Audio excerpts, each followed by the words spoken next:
convido a igreja a abrir em 1 Coríntios, capítulo 7.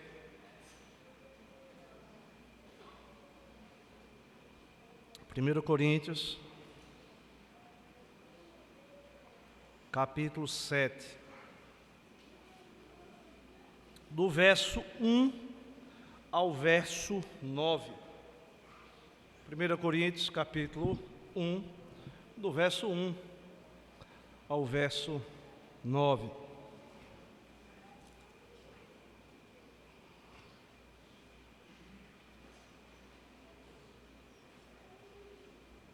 Que diz a palavra do Senhor: quanto ao que me escrevestes, é bom que o homem não toque em mulher.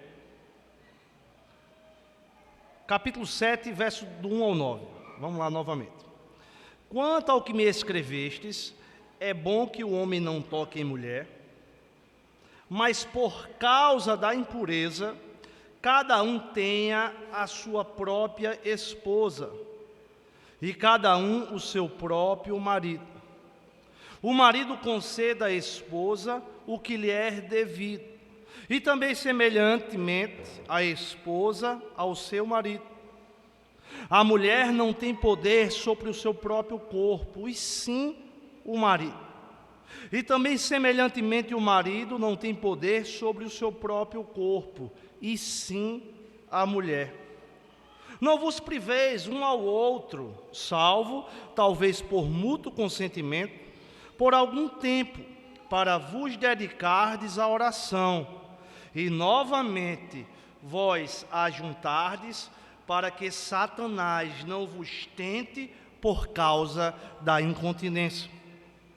Isto vos digo como concessão, não por mandamento.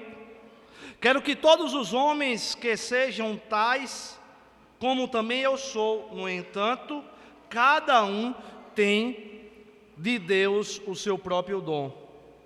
Na verdade, de um modo, outro, de outro. E aos solteiros e viúvos digo que lhes seria bom se permanecessem no estado em que também eu vivo. Caso, porém, não se dominem, que se casem, porque é melhor casar do que viver abrasado. Amém? Vamos curvar nossas cabeças, fechar os nossos olhos e orar mais uma vez.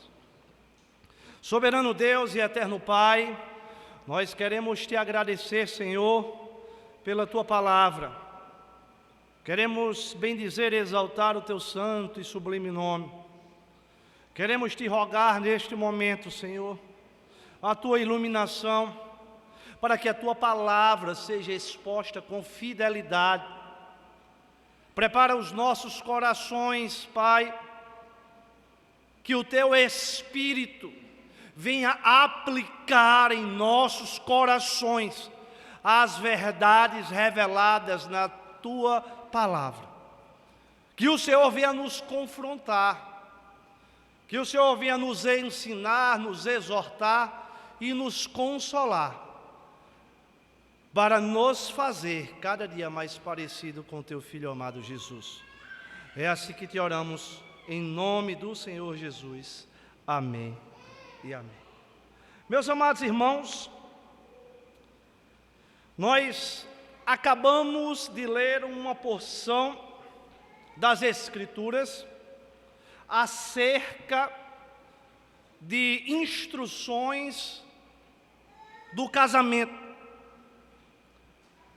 Essa porção trata-se de uma resposta que o apóstolo Paulo estava dando aos irmãos de Coríntios, que haviam feito algumas indagações, porque no contexto da igreja de Coríntio, haviam grupos que estavam caminhando para as extremidades.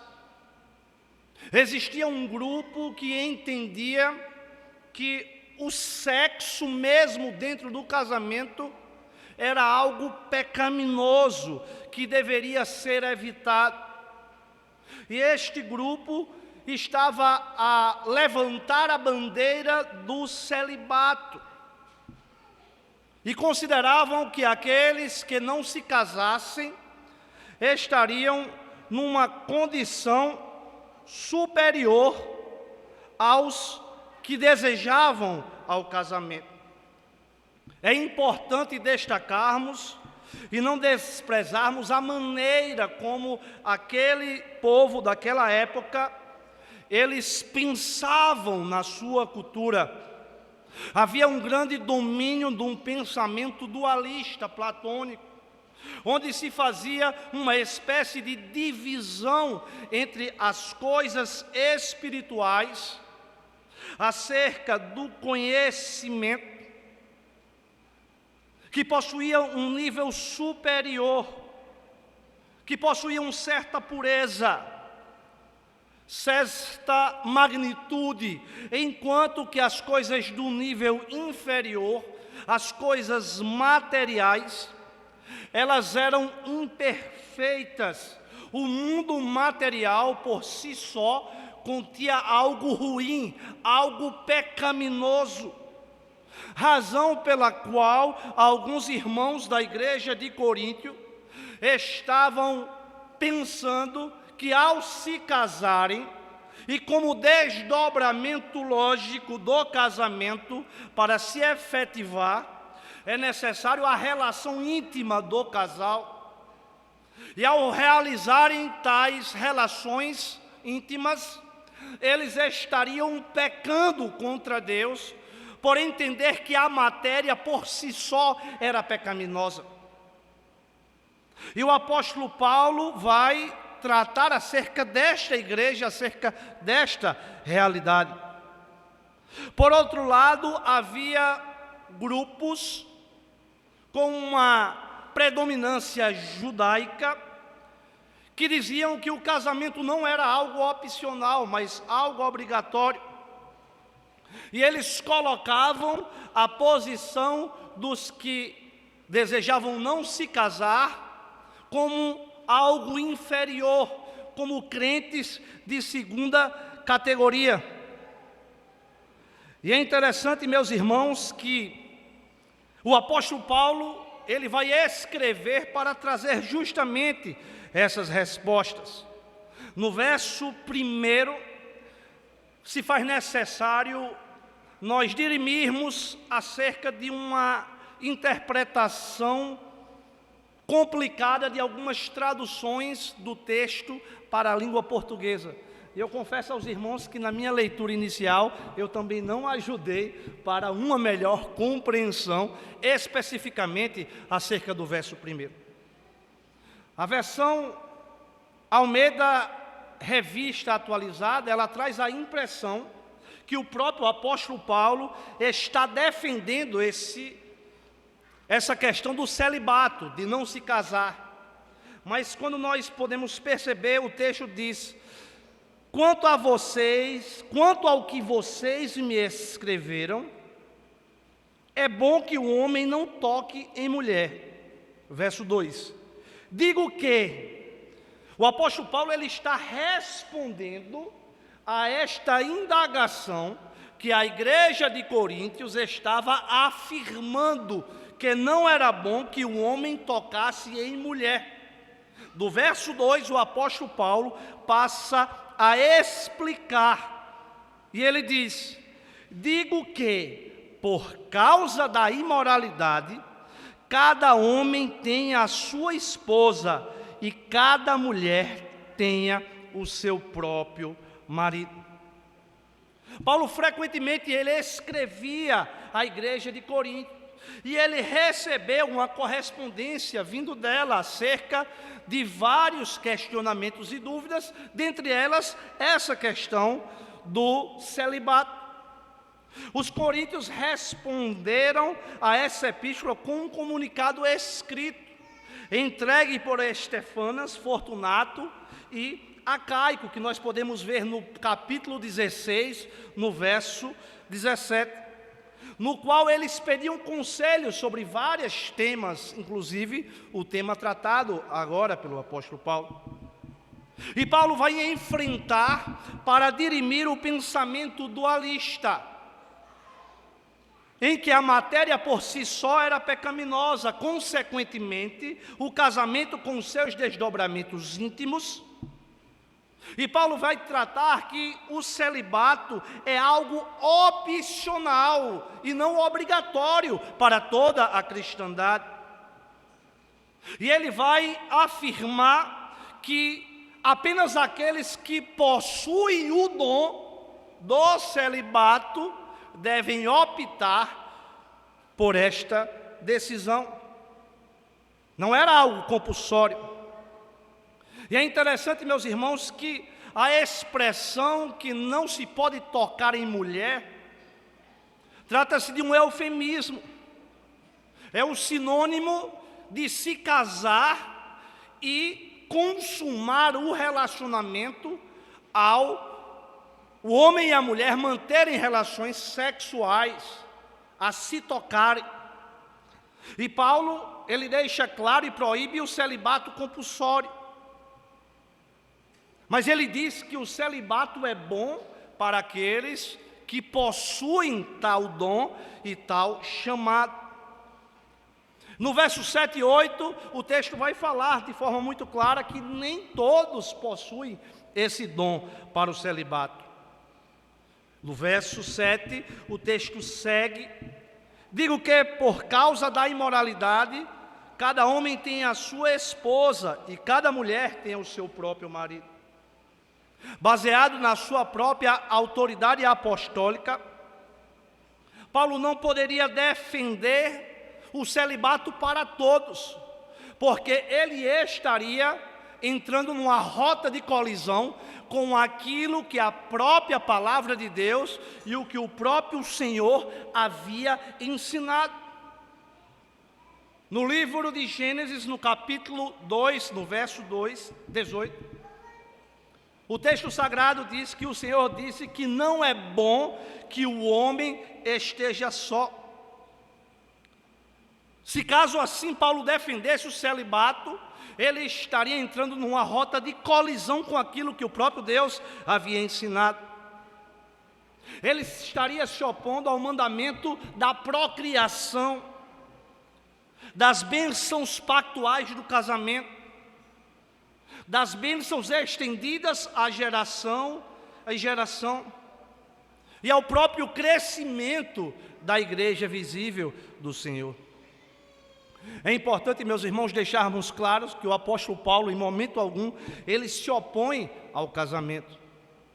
O casamento é uma instituição criada pelo próprio Deus, e ele a tem na mais elevada estima. Ele compara a união de Cristo com a igreja. Paulo, ele tinha essa percepção da importância do casamento,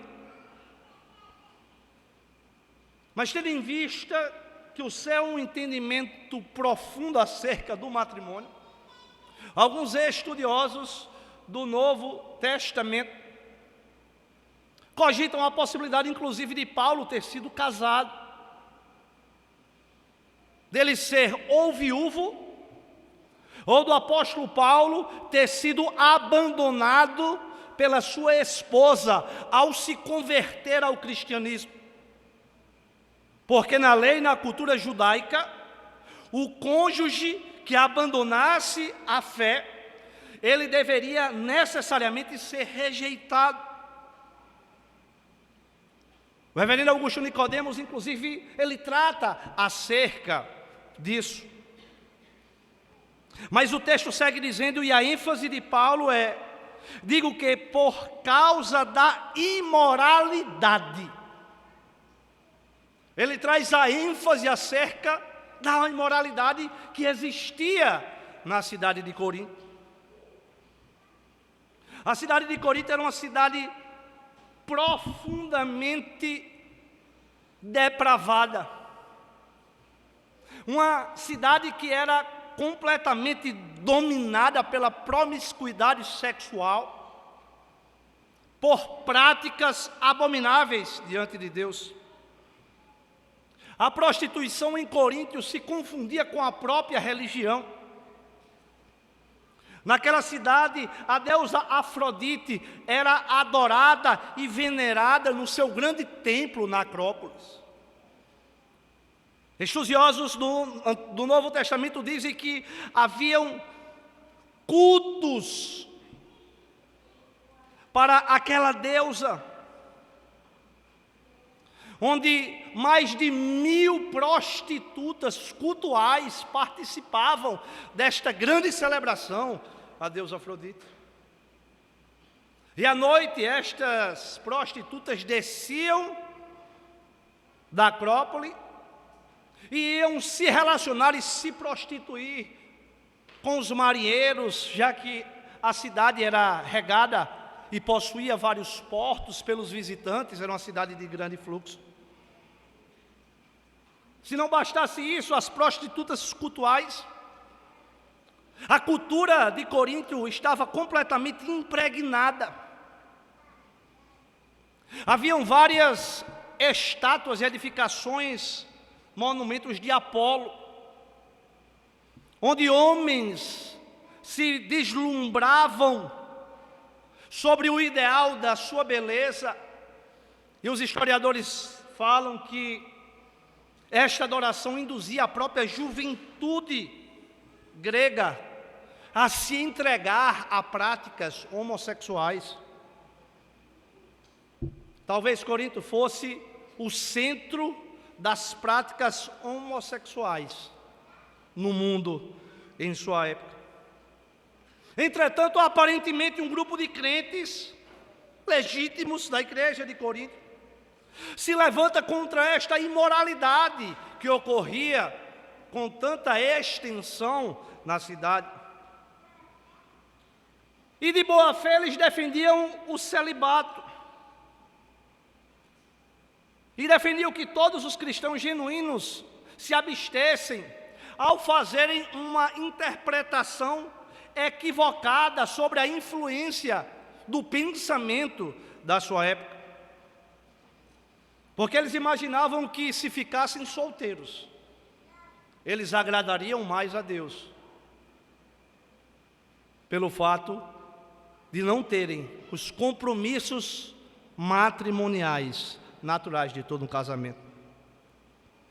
E é interessante, meus irmãos, que no texto que lemos, no verso 2, o apóstolo Paulo está defendendo o casamento com muita ênfase. Mas ele não defende apenas o casamento, ele defende a pureza no leito matrimonial. J. Adams, ao falar acerca do casamento, ele disse: contrário a muitos pensamentos e ensinos contemporâneos, o casamento não é um expediente humano. Deus diz que Ele mesmo estabeleceu, instituiu e ordenou o casamento desde o início da história da humanidade. Mas no mundo pós-moderno que nós vivemos, as pessoas cada vez mais relativizam o casamento, relativizam os preceitos da própria palavra de Deus, a sua forma, querem relativizar aquilo que é absoluto diante do Senhor. E é interessante, meus irmãos, que ainda no verso 2, o texto é muito claro, que a poligamia é algo abominável diante de Deus. O texto diz: cada um tenha a sua própria esposa e cada uma o seu próprio marido. Paulo não ensina que a poligamia, o casamento com mais de um homem ou mais de uma mulher, é tolerado diante de Deus. Não é esse o padrão moral desejado pelo Senhor. O padrão que Deus instituiu desde a criação É o padrão da monogamia, onde um homem se relaciona com uma mulher. Mas, meus irmãos, nós temos presenciado nos nossos dias absolutamente tudo aquilo que ocorria na cidade de Corinto. Uma grande perversão sexual, onde os homens em completa rebelião contra Deus buscam satisfazer os seus desejos sexuais pecaminosos, não se contendo com o padrão bíblico da monogamia. Eles passam a se relacionar com várias mulheres e vários homens. É interessante que, apesar da lei brasileira não permitir, no Brasil já foi registrado e oficializado casamentos poligâmicos. No Congresso Nacional tramitam vários projetos de leis para autorizar casamentos poligâmicos. E é interessante, meus amados irmãos, que a sociedade que nós estamos inseridos, uma sociedade caída, ela sempre rejeita a verdade revelada pelo próprio Senhor. Nós observamos os formadores de opinião, os influencers digitais. Eles incentivam que as pessoas tenham relacionamentos abertos, que se relacionem com outras pessoas, que realizem verdadeiros bacanais. Recentemente, foi noticiado em todos os lugares o caso do cantor Belo e da sua esposa. Disse que era normal a prática de relações sexuais mútuas com outros homens, inclusive citando o nome de um jogador bastante conhecido, o Adriano Imperador. É essa a verdade da nossa sociedade, é a mesma verdade da sociedade de Coríntios. É uma sociedade onde o pecado domina, onde o pecado escraviza. E quando o homem está escravizado ao pecado, as suas práticas são exatamente essas. A poligamia, meus amados, nunca foi um propósito de Deus para o seu povo, muito embora ela esteja presente na própria Escritura. E você pode estar olhando para mim, certo, mas e aí, como é? Quando nós olhamos para a revelação progressiva de Deus, de fato percebemos diversos casos, principalmente no Antigo Testamento, de poligamia. Mas nós temos de ter a compreensão que a história da redenção é a história da misericórdia, da paciência, da longanimidade de Deus para com a sua criação. Deus sempre tratou a humanidade com longanimidade, mas o propósito foi sempre que o homem se juntasse à sua mulher e formasse uma única carne. Mas com a entrada do pecado, o pecado ele corrompe as relações familiares. E com as relações familiares corrompidas, relações poligâmicas passaram a existir. Mas não existe nenhuma orientação bíblica para se casar com mais de uma mulher ou com mais de um homem no próprio Antigo Testamento. Deus quer que nós sejamos fiéis. Deus não permitiu nem autorizou a poligamia, mas Ele suportou com paciência até que Cristo Jesus nos trouxesse o caminho para agradar plenamente a Deus e vivermos em nossa família da forma que Deus projetou e deseja para todos nós. Esse mesmo texto, meus amados irmãos, também vai mostrar que a união homossexual, ela é abominável e ela não pode ser considerado um modelo de casamento por ferir princípios fundamentais do propósito divino para a família. Quando Paulo diz que cada um tenha a sua esposa e cada um tenha o seu marido, ele está afirmando categoricamente que a ideia de uma relação heterossexual é o projeto de Deus para a sua criação. Homem e mulher. E meus irmãos, não se espantem, não pensem que a homossexualidade surgiu agora, não.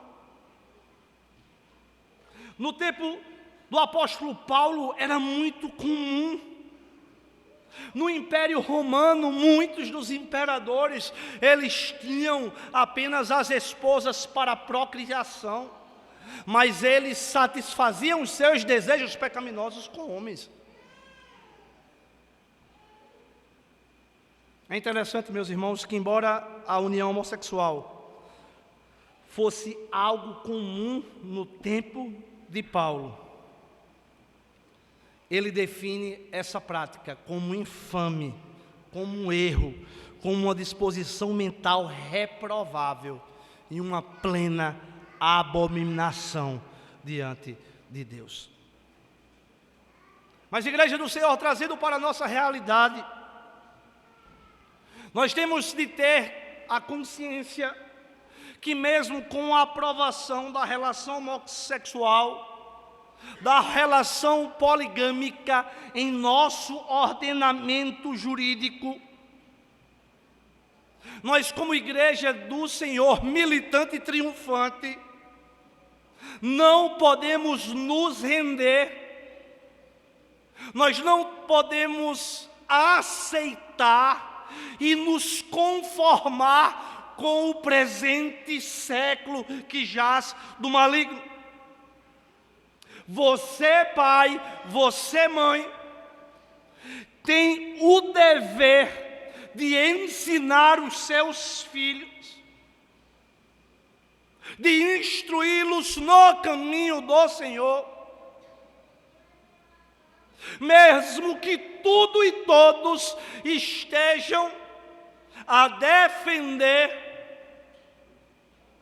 a aplaudir, a incentivar e fomentar tais práticas que são abomináveis diante de Deus. Um grande pensador cristão, Chesterton, há muito tempo atrás ele disse: chegará o dia que teremos que provar ao mundo que a grama é verde. E nós chegamos nesse tempo onde existe um homem, fisiologicamente homem, que as pessoas a todo custo querem dizer que é uma mulher. De forma semelhante, uma mulher que a todo custo querem dizer que é um homem. A Bíblia, como regra autoritativa de todo cristão genuíno, ela nos ensina que Deus criou homem e criou mulher, que Deus criou macho e que Deus criou fêmea. Entretanto, meus irmãos, isso não significa que a Igreja do Senhor deve perseguir, maltratar, discriminar homossexuais, polígamos, prostitutos, em hipótese alguma. Pelo contrário, nós devemos exercer o verdadeiro amor de Cristo, termos compaixão por estas pessoas, e numa maior forma de demonstração de amor, pregarmos a verdade do Evangelho da graça, que é poderoso para libertar e transformar todo pecador no discípulo genuíno de Cristo Jesus. O verso 3 e 4, ele vai trazer algo bastante interessante. especialmente para o contexto social da igreja de Corinto. Ele apresenta o homem e a mulher no mesmo patamar de direitos conjugais, em uma completa mutualidade. A carta aos Coríntios ela foi escrita num período extremamente machista, numa cultura extremamente machista. Mas Paulo, inspirado pelo Espírito Santo, ele quebra esse paradigma da cultura prevalecente e ele afirma a igualdade de direitos conjugais entre o homem e entre a mulher. Paulo vai dizer: o marido conceda à esposa o que lhe é devido, e também semelhantemente a esposa ao seu marido.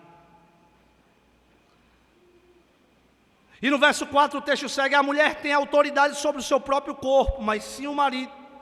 Também, da mesma forma, o marido não tem autoridade sobre o seu próprio corpo, mas sim a mulher. É interessante, meus irmãos, que o imperativo presente conceda indica o dever de habitualidade das práticas sexuais entre um casal. Paulo está tratando sim de relacionamento íntimo entre marido e mulher. E é interessante que a mesma Bíblia que condena o sexo antes do casamento, que denomina como pecado da fornicação, a mesma Bíblia que condena o sexo fora do casamento, que denomina adultério, é a mesma Bíblia que está dizendo que a ausência do sexo no casamento também é pecado.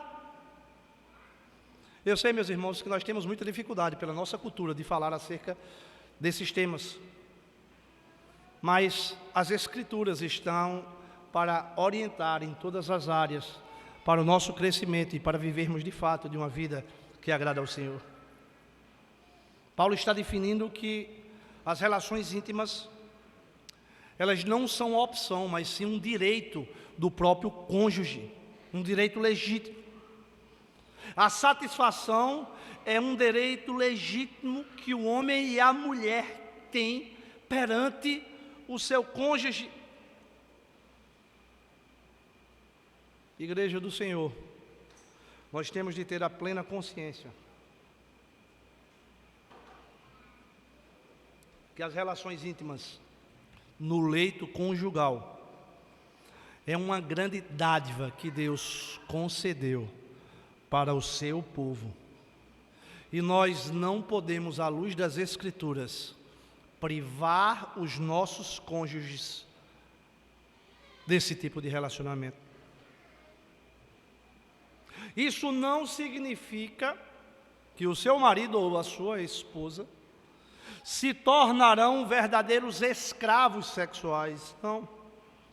Mas à luz das Escrituras, o cônjuge tem o dever de satisfazer os desejos do seu marido ou da sua esposa também nesta área. E algo muito perigoso e temerário, que cada dia mais se torna comum entre as pessoas, inclusive dentre irmãos, é a chantagem para se manter relações íntimas,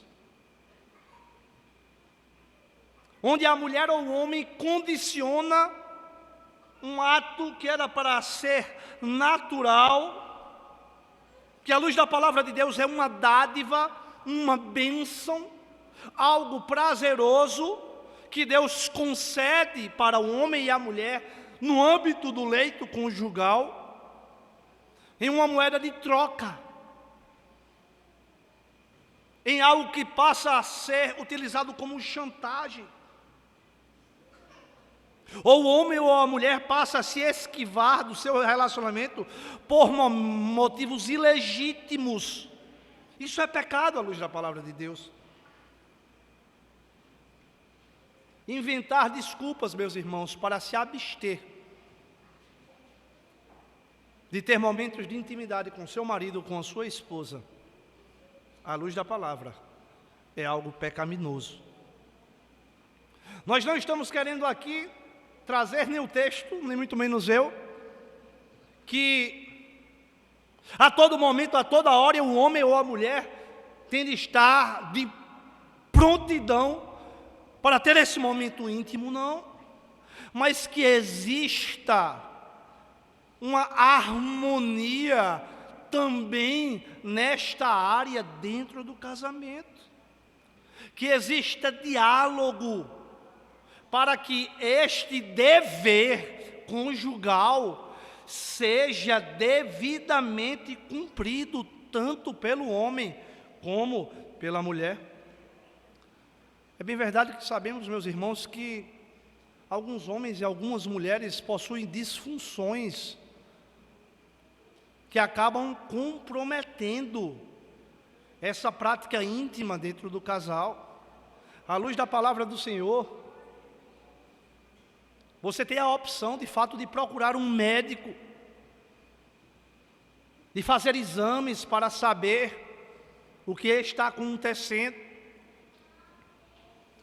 porque foi o próprio Deus que colocou no homem tais desejos entre o homem e entre a mulher. Isso não é algo pecaminoso, apesar de que na nossa cultura essa temática é muito pouco explorada e é vista, inclusive, por uma teologia católica apostólica romana, que grande parte dela entende que o ato sexual é algo pecaminoso, é algo que fere a própria santidade de Deus.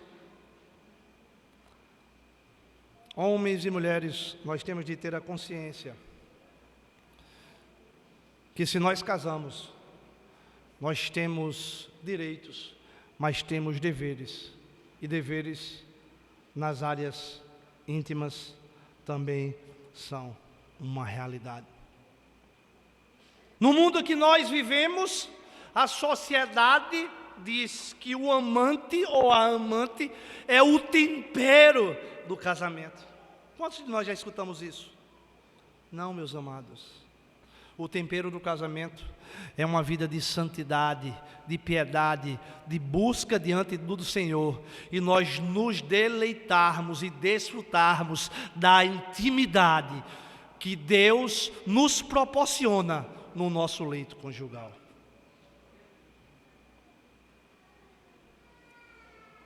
Por isso que o apóstolo Paulo estava corrigindo esse equívoco desse dualismo. E o grande teólogo de Princeton, Charles Hodge, ele disse certa vez que nada pode ser mais estranho à mente do apóstolo Paulo do que o espírito que encheu os mosteiros e conventos da igreja medieval, onde as pessoas se isolavam para fugir e viver uma vida celibatária, na maioria das vezes sem ter o dom e este chamado, pela má compreensão daquilo que a própria palavra de Deus incentiva para o homem e a mulher. Mas o texto segue no verso 5 e no verso 6, vai tratar agora acerca da abstenção sexual. E o apóstolo Paulo, ele diz: não se privem um ao outro, a não ser talvez por mútuo consentimento, por algum tempo, para se dedicarem à oração. Depois retornem à vida conjugal, para que Satanás não tente vocês para terem domínio próprio. A abstenção sexual, ela deve ser temporária e acordada entre o marido e a mulher. E quando isso pode ocorrer? Quando tiver acordo, harmonia acerca desta decisão entre o marido e a mulher. Porque o homem e a mulher não podem se negar reiteradamente aos atos de intimidades próprios da vida conjugal. A Bíblia diz que essa atitude de boicote no casamento é algo pecaminoso. é uma desobediência ao mandamento bíblico. Mas é interessante que o apóstolo Paulo, ele diz no verso 6, e digo isto como uma concessão e não como um mandamento. O apóstolo Paulo, ele está dizendo para os irmãos casados da igreja de Corinto, e para nós, nos nossos dias, que a abstenção das relações íntimas, ela é uma concessão, ela é uma exceção. A regra é o relacionamento íntimo e abundante do casal no leito conjugal. E é interessante que no verso 5, o texto diz: não vos priveis um ao outro, salvo talvez por mútuo consentimento, por algum tempo.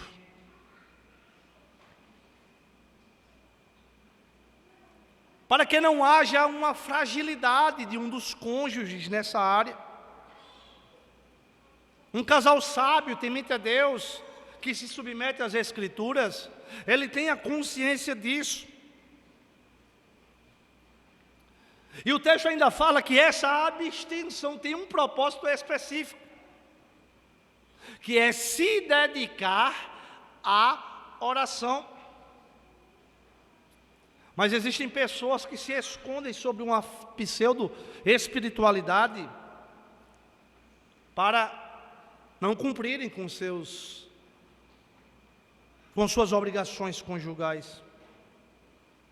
E porque Paulo enfatiza tanto um período, por um tempo, o texto nos responde: para que Satanás não vos tente por causa da incontinência. Nós temos de estar vigilantes, homens e mulheres. Cabe aqui um grande alerta para a igreja do Senhor, para as nossas vidas. A incontinência, o passar períodos longos sem esse relacionamento íntimo do casal, poderá abrir brechas, e o próprio texto diz, para que Satanás não vos tente por causa da incontinência. Para nós não sermos tentados e cairmos na tentação. Aqui cabe um alerta muito efusivo para toda a igreja, para todos nós, acerca da pornografia. Meus irmãos, a pornografia, ela tem entrado sorrateiramente nos casamentos, na juventude, em todos os segmentos de uma sociedade, inclusive dentro da própria igreja. E a Bíblia diz que o leito conjugal, ele deve ser puro e sem mácula. No Brasil, numa pesquisa realizada no Brasil, no ano de 2002, pasme, mais de 50% dos homens que frequentam igrejas evangélicas, no ano de 2002, relataram que consumiam alguma espécie de pornografia. A pornografia, ela tem acabado com vários casamentos. E a pornografia antes era muito consumida pelos homens. Hoje os estudos e as pesquisas mostram que as mulheres consomem praticamente o mesmo volume de pornografia do que os homens. E existem estudos que mostram o dano seríssimo à nossa mente, ao nosso cérebro. Josh McDonald, há anos atrás, falou na Consciência Cristã, e ele, demonstrando estudos científicos realizados nos Estados Unidos, que a dependência da pornografia se assemelha à dependência e à abstinência da cocaína. Nós não podemos baixar a guarda. Homens e mulheres, se estão sendo tentados nessa área, levantem a guarda a todo momento. Tomem atitudes práticas e concretas que venham impedir que você venha mergulhar nessas práticas. Se necessário for, se a tua mão direita te faz pecar, arranca ela. Se teu olho direito te faz pecar, arranca ele. Se necessário for, se você não tem autocontrole, domínio próprio para ter um celular, acesso ilimitado à internet, utilize mecanismos. Arranque o computador de ambientes que você esteja só e fique mais propício para consumir pornografia. Não frequente lugares ou se relacione com pessoas que vão torná-lo mais vulnerável a práticas que são abomináveis diante de Deus. Meus irmãos, nessa área não existe ninguém, absolutamente ninguém, que pode imaginar que está completamente blindado. E aqueles que se envolvem sabem da grande dificuldade, do grande custo que tais práticas têm causado para a sua vida. Mas do verso 7 ao verso 9, a Bíblia vai nos mostrar que o casamento é o padrão, mas que Deus capacita algumas pessoas a viverem solteiras. Gostaria que todos os homens fossem como eu, Paulo está falando. No entanto, cada um tem o seu próprio dom. Um na verdade de um modo, o outro de outro. E aos solteiros e às viúvas digo que lhes seria bom se permanecessem no estado que também é o vivo. Mas se não conseguem se dominar, que se casem, porque é melhor casar do que arder em desejo.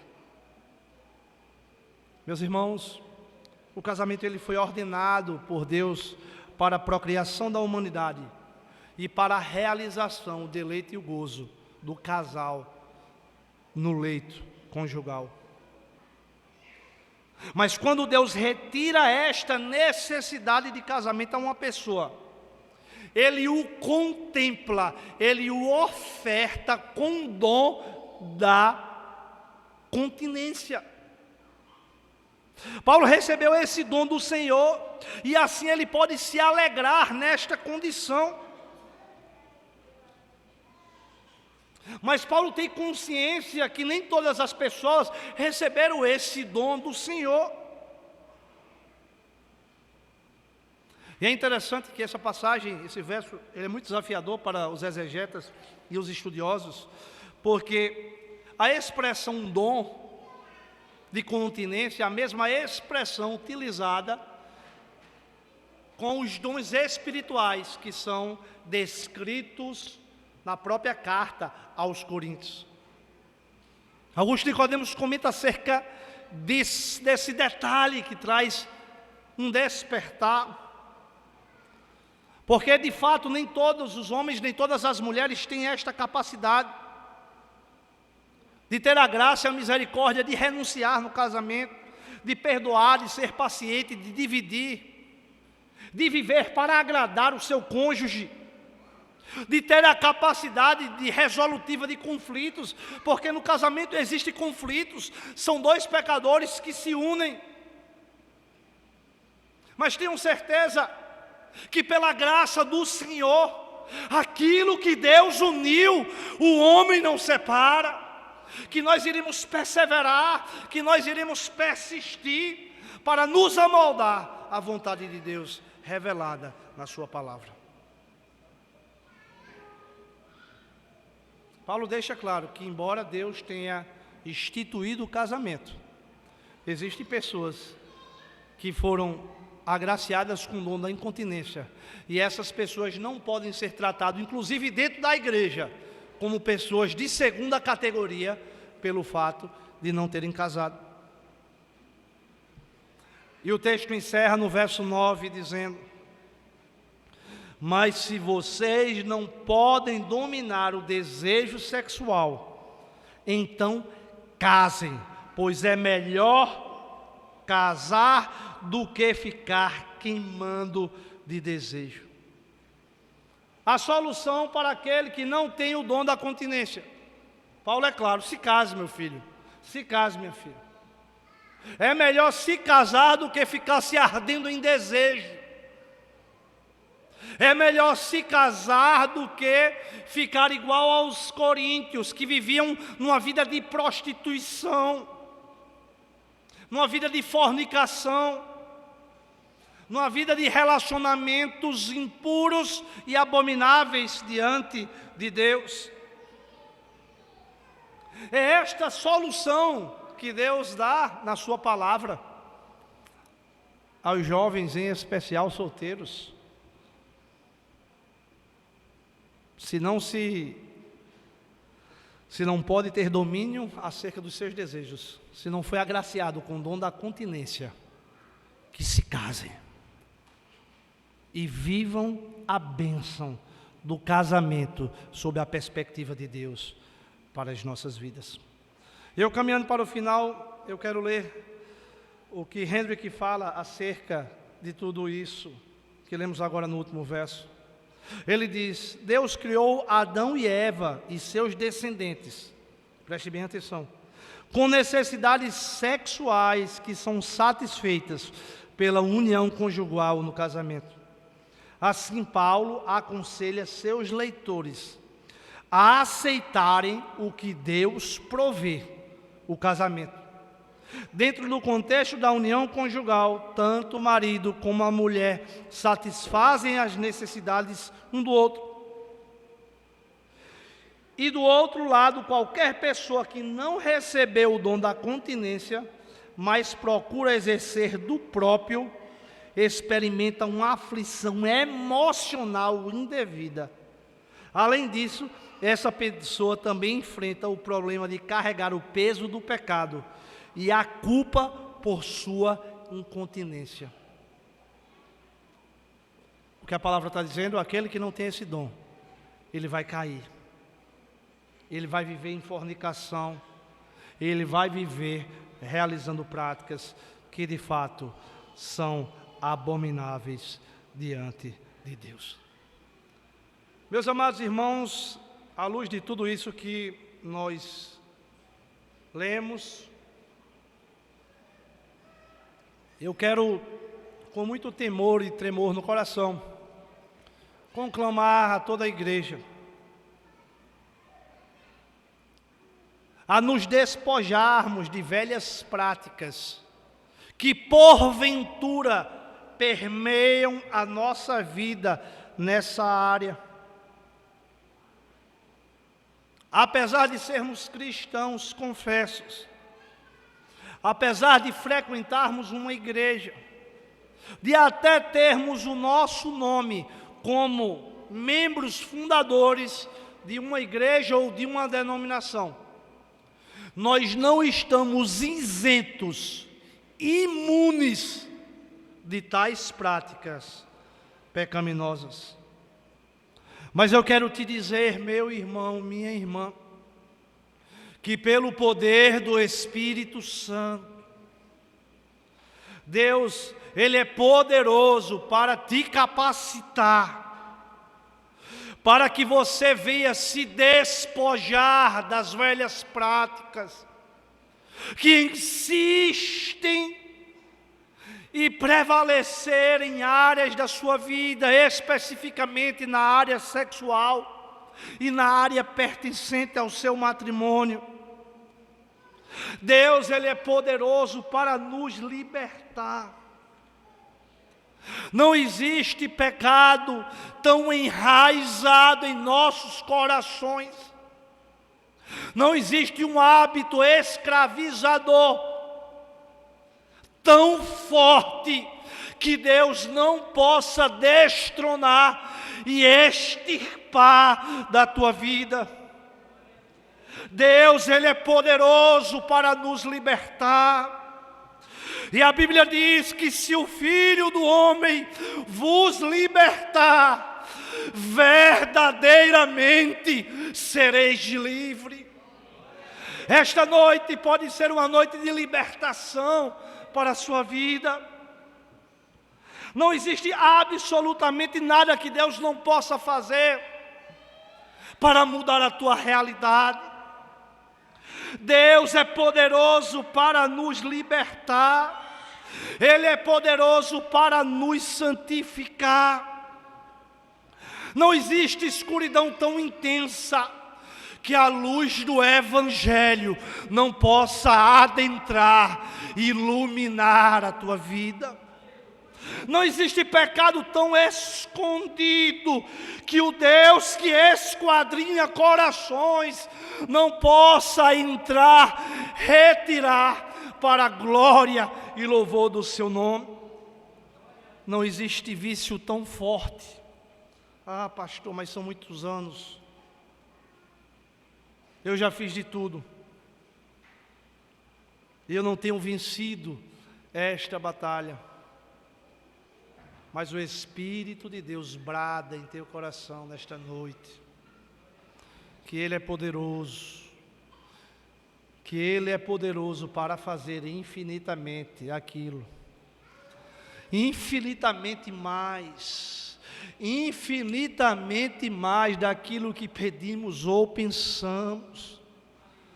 Não existe, meus irmãos, absolutamente nada demasiadamente difícil para o nosso Deus. Para aqueles que caíram, para aqueles que estão caídos, para aqueles que estão prostrados, não corra do Senhor, porque a graça do Senhor, ela está disponível para alcançar os nossos corações. Se entrega nos pés da cruz, se entrega nos pés de Jesus e rasga o teu coração, rasga as tuas fraquezas, rasga as tuas vulnerabilidades, que certamente o Deus bondoso, o Deus gracioso, Ele há de te fortalecer, de te perdoar, de restaurar, de começar uma nova caminhada de santidade, para que eu e você, a cada dia mais, estejamos mais parecidos com Cristo Jesus. Que essa noite seja uma noite de restauração, que esta noite seja uma noite de libertação, para que possamos lutar, não com a nossa força, mas pelo poder do Espírito Santo do Senhor. E aqueles que estão firmes, permaneçam diligentes e vigilantes, para que não caiam e para que não sejam dominados por práticas que muitas vezes nos levam à ruína. Que Deus nos abençoe em Cristo Jesus. Que Deus abençoe o seu casamento. Que Deus abençoe a sua família. Que Deus abençoe a sua vida. E que de fato nós possamos viver em todas as áreas das nossas vidas, buscando a glória de Deus. Amém? Convido a igreja a curvar sua cabeça e orarmos nesse momento.